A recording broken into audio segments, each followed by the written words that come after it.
The Thing to Come. Chapter 8. When the children had studied Morse code until dots and dashes swam in their heads, even with their eyes closed, Rhonda called them inside. It was early evening now, the light in the dining room window was a soft amber color, and all through the house the wooden floors, curiously enough, groaned and creaked like a ship at sea. "That happens sometimes after a morning rain," said Rhonda as the children took seats at the table. "Don't worry, it's a sound old house, we won't sink." She set several pages of notes before each of them. "Now that you understand your mission and have a good start on your Morse code, Mr. Benedict would like for you to understand better what we're up against." The children's ears perked up. There was more? Reynie began to flip through his papers, some of which bore faint smears of peanut butter. "Number 2 has summarized everything in these notes," Rhonda said.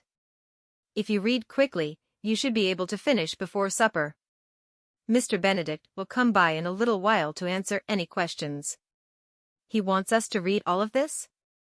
Constance said, as if she couldn't believe Mr. Benedict's nerve.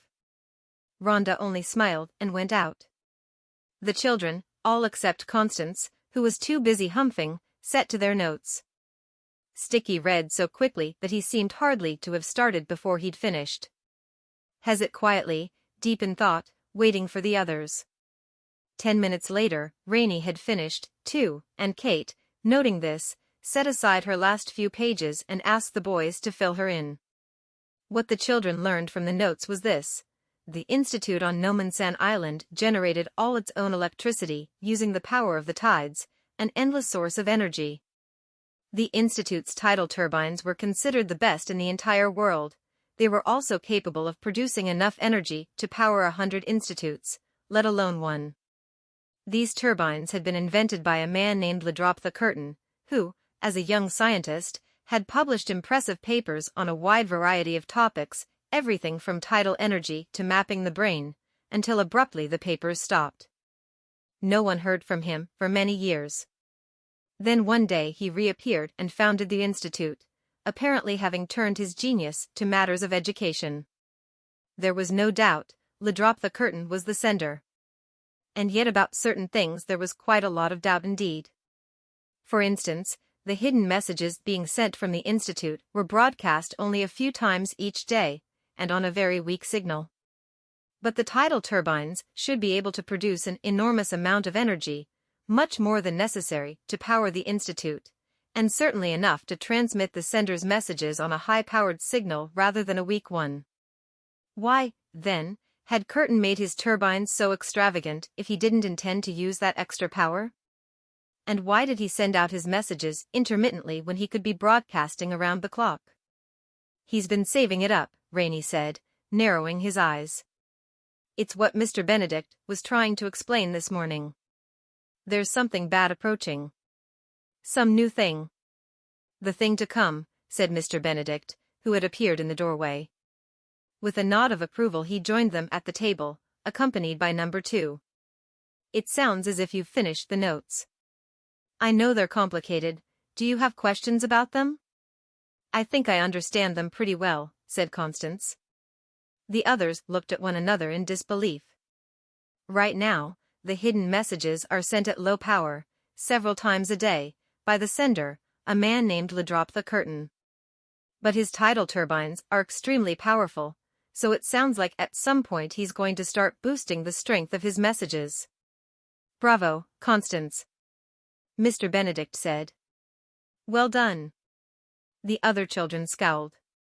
"Well done, all of you," Mr. Benedict added, with a wink that made them feel a bit better. "Now, then, do you have other questions?" "I do," said Kate. "What happens when the sender boosts the power?" "We know only one thing for certain," said Mr. Benedict. "With just a very slight increase, the sender will eliminate the need for televisions or radios to transmit his messages. He'll be able to broadcast his messages straight into everyone's minds. Even those of us with an uncommon love of truth will no longer be able to avoid the broadcasts." Sticky looked horrified. How will that feel?" "Don't tell me we'll hear those kids' voices in our heads," Kate said, a disgusted look on her face. "In rare cases, Perhaps, said Mr. Benedict, with exceptionally sensitive minds.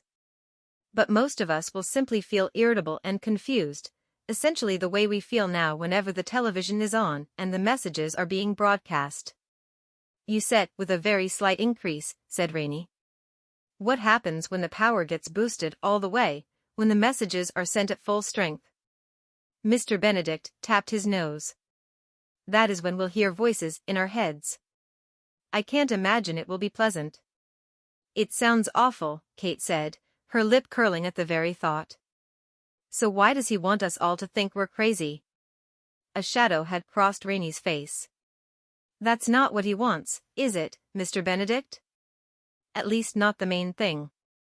Otherwise, what's the point of waiting? Okay, now I'm confused, said Kate, and the other children signaled their agreement. I believe Reynie is wondering, said Mr. Benedict, why the sender would wait all this time to boost the power if he could have done so years ago. Am I right? Reynie nodded. I agree, Mr. Benedict said. The voices aren't the point. They are the side effect, the unintended consequence of a dark and ambitious undertaking. The sender has spent all these years preparing people for something, preparing them for the thing to come. But what is the thing to come, said Constance. That is precisely what we must find out, said Mr. Benedict, before it is too late. And if we are too late, asked Sticky nervously. Will it really be that bad? Mr. Benedict grew solemn. For us, and for all the people like us, all those whose minds cleave so strongly to the truth, I am convinced it will be most disagreeable. You must understand that the sender has not gone to such enormous trouble, for so many years, and at such extravagant expense, to allow any interference with his plans. He has already shown himself to be quite ruthless. No, children, I believe that by virtue of our mind's resistance, we shall, how to put it? I believe we shall receive special attention. At these words a black cloud of possibility bloomed in the children's minds, a darkness in which scary thoughts flickered like bolts of lightning. Special attention. Their mouths went dry as bones. Reynie's mind was awhirl. Part of him wanted not to believe Mr. Benedict.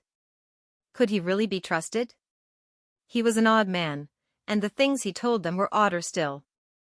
It would be such a relief to think his predictions about the thing to come were nothing more than wild speculation. And yet Reynie did trust Mr. Benedict, had trusted him almost immediately. What troubled Reynie was that he so badly wanted to trust Mr. Benedict, wanted to believe in this man who had shown faith in him, wanted to stay with these children who seemed to like and respect Reynie as much as he did them. And so the question was not whether Reynie could trust Mr. Benedict, but whether he could trust himself. Who in his right mind would actually want to be put in danger just because that let him be a part of something? Reynie didn't know. He only knew he didn't want to go back.